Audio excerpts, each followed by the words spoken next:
వాళ్ళు తెచ్చుకోలేదు మానేమానండి. పిల్లలకు భోజనం పెట్టి పుస్తకాలు ఇచ్చి యూనిఫార్మ్ ఇచ్చి ఇన్ని ఇస్తే వాడు చదువుతాడా?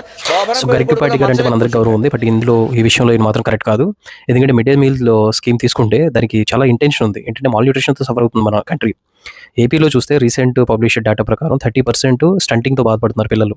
అంటే ఏజ్కి తగ్గట్టు హైట్ పెరగకపోవడం. మనం అంటున్నాం కదా, మా జనరేషన్లో హైట్ ఉండేవారు ఇప్పుడు లేరేంటి అందరూ అని. ఇది స్టంటింగ్, వేస్టింగ్, హైట్ తగ్గట్టు వెయిట్ లేకపోవడం, అండర్ వెయిట్ గెయిన్ అవ్వకపోవడం, 30% అగైన్ ఇక్కడ కూడా.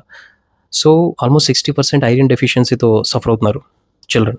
ఇవన్నిటిని టార్గెట్ చేస్తూ పెట్టిందే mid day meal scheme. And more than that ఏంటంటే కాస్ట్, రిలీజియస్ బ్యారియర్స్ లేకుండా పిల్లలందరూ కూర్చొని తినే ప్లేస్ అది. గర్ల్ చైల్డ్ ఎన్రోల్మెంట్ రేషియో పెరిగింది.